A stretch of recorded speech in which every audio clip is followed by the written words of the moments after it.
I didn't say a word. I just bent down, reached into the recycling bin by the front door, and picked up the journal. My son's wife was still talking. Something about decluttering, something about letting go of things that don't serve us anymore. I stopped listening. The journal was damp from a coffee ring someone had set on top of it. My late wife's handwriting was on the cover, slightly smeared now, but still hers. Still her. I tucked it under my arm and walked out to my truck. My wife passed in March. 51 years we were married. She grew up in Moncton, in a small house near the rail yard. The kind of house where you kept everything because you never knew when you'd need it again. She carried that with her whole life, not in a hoarding way, but in a careful way. She wrote things down. She kept records. She believed that the things you put on paper outlasted you, and she was right. The journal was the last one she kept. She'd filled it during her final 2 years, when she already knew what was coming, and had made her peace with it faster than the rest of us had. I'd seen her writing in it at the kitchen table some mornings, early, before anyone else was up, with her tea going cold beside her. I never asked what she was writing. It felt like something that belonged to her. After she passed, I put the journal in the top drawer of the desk in the spare room. I wasn't ready to read it. I thought I'd know when the time was right. The time turned out to be forced on me. My son moved back to Halifax about 8 months after the funeral. He's in finance. Does well, from what I can tell. Though we don't talk about money much. His wife came with him, obviously. They have 2 kids, my grandchildren, a boy of 9 and a girl of 6. The girl looks like her grandmother, around the eyes. I noticed that the first time I held her as an infant, and I've never stopped noticing it. They moved into a house in Bedford, newer construction, big windows, the kind of place that photographs well. My son suggested I come stay for a few weeks to get settled into the new normal. That's how he put it. The new normal. I packed a bag and drove up from Truro. The first week was fine. I helped with the kids in the mornings, made dinner a few times, stayed out of the way. The second week, my daughter-in-law started what she called the purge. She'd been watching videos about minimalism, she explained, about how physical clutter creates emotional clutter. I nodded and stayed in my room more. The third week, I came downstairs on a Wednesday morning and found 3 boxes by the front door, things from the spare room where I'd been sleeping. Books, a folded quilt, and the journal. I stood there in the hallway in my socks and looked at the boxes. Those can go out with recycling, my daughter-in-law said, walking past with a coffee mug. I need that room for my home office setup. I didn't answer her. I picked up the journal, walked out to my truck, and sat there in the driveway for a while. I drove to the Tim Hortons on the main road and ordered a medium double-double and sat in the parking lot with the journal in my lap. I still wasn't ready to read it. But I opened it. The first thing I noticed was that it wasn't only personal writing. There were sections that looked different, more formal, more deliberate. My wife's handwriting, but slower, more careful. Dates in the margins. Names of people, some of whom I recognized, some I didn't. References to account numbers. A folded piece of paper tucked into the back cover. I unfolded the paper. It took me a few minutes to understand what I was reading. Then I read it again. Then I drove to see a lawyer. His name was Garrison. He had a small office on Barrington Street. 2nd floor, the kind of place with a waiting room that smelled like old carpet and had magazines from 4 years ago. A colleague of mine from my working days had used him for an estate matter and said he was thorough and honest. Those were the 2 qualities I needed. I handed him the journal and the folded paper and sat down in the chair across from his desk. He read for a long time. I watched the traffic on the street below through the window. A seagull landed on the railing of the building across the way and sat there looking miserable, the way seagulls do. Garrison put the journal down. "Where did you get this?" he asked. "My wife wrote it," I said. "She passed in March." He looked at the folded paper again. "And you've had this since then?" "I had it in a drawer. My daughter-in-law put it in the recycling. He was quiet for a moment. Then he said, "I need to make some calls. Can you leave this with me for a few days?" I said I could. Here's what my wife had done, in her careful, quiet way. Years before she got sick, nearly a decade before, she had begun setting money aside.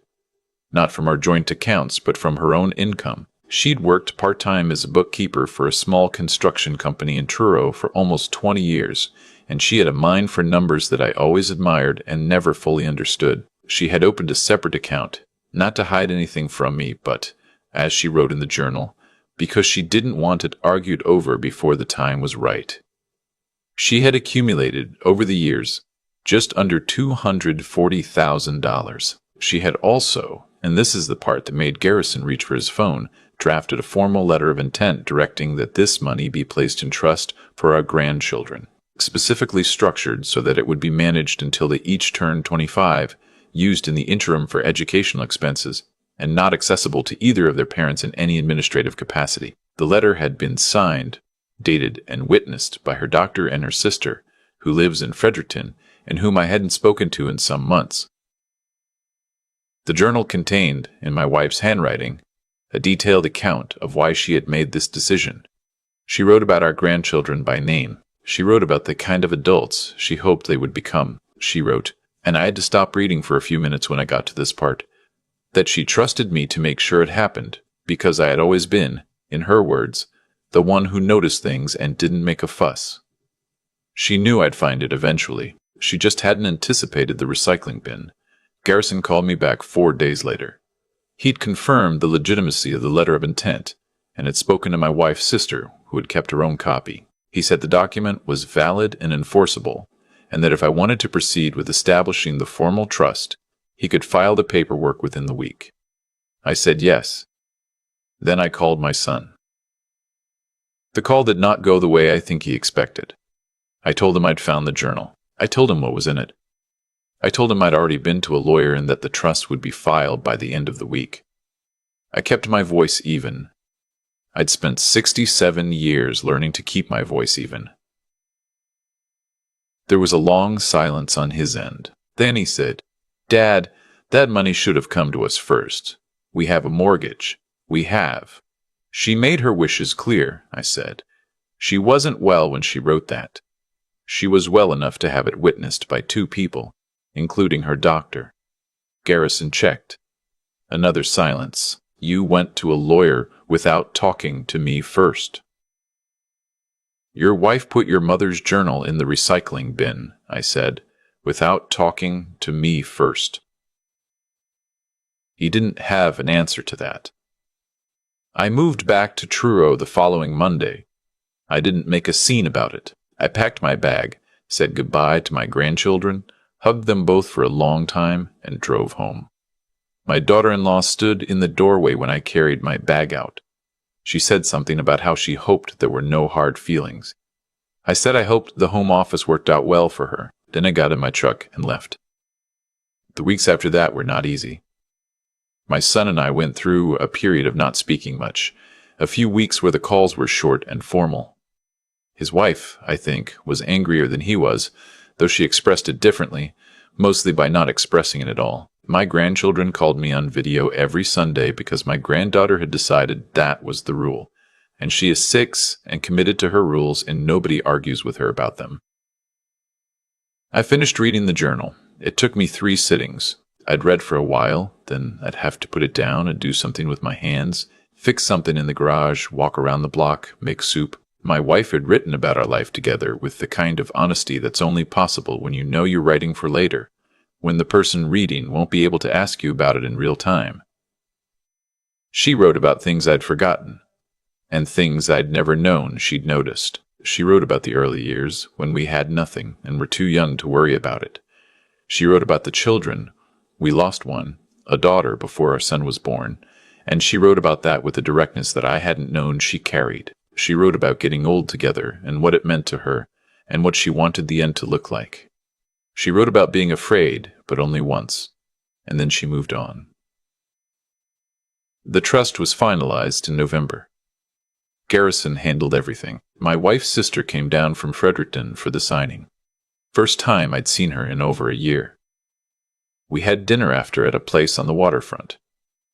She told me stories about my wife as a girl that I'd never heard, and I laughed at them and saved them. My son came around gradually, the way people do when they realize that anger takes more energy than it returns.